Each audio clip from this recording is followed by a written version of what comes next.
Tenebris Lake is probably one of the most popular Amnesia custom stories out there, and for good reason. There are so many custom assets put into the mod, like music, monsters, and voice acting. The group that made this was relatively big for a modding team, and it included the guy that made Cry of Fear and Afraid of Monsters, so they were able to make it fairly long and very polished. The story is actually similar to the original Amnesia. You play as a guy who drinks an amnesia potion to forget about the horrible things that you've seen, but you end up going back to the exact place you were trying to forget. It has really good voice acting most of the time, and the story is solid and engaging except for the very end, which is a bit anticlimactic. It's also one of a couple places where you have to make a simple choice to get a very different outcome. That works well when there are a lot of options that change the experience in a minor way, like in Home. But this game basically, and sometimes literally, just give you the choice of going left or right with no way of turning back. And it has a major impact on what happens next, so the only way to see everything is to play through multiple times. It's important for games to have replayability, but this isn't the way to do it. It's just annoying.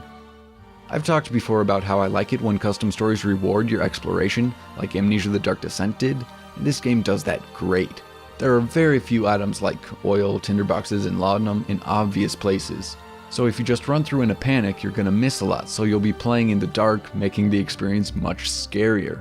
But if you stay in one place and immerse yourself in the fantastic atmosphere, you'll find more items and progress easier. But the weird thing is the Easter egg is very easy to find. Both the key and the door are clearly labeled. It was easier to find than some of the items that you need to progress through the game. But it is a fun Easter egg. I'm sure the devs just wanted people to see it. The only problem is it takes you out of the experience, and it's hard enough for a game to be immersive without that kind of thing. But unfortunately, it temporarily ruins the atmosphere and pacing, which is great everywhere else in the game. It uses monsters sparingly, and lets the tension build, only releasing it in the most terrifying situations. And this game has a lot of those. And most importantly, it doesn't resort to naked dudes jumping out of closets, or magic teleporting naked dudes to give you jump scares that you see in a lot of poorly made custom stories. In fact, there's very few naked dudes at all. This is one of my favorite Amnesia custom stories. There was obviously a lot of creativity and effort put into it by a lot of people. There's a reason why it's one of the most popular custom stories out there.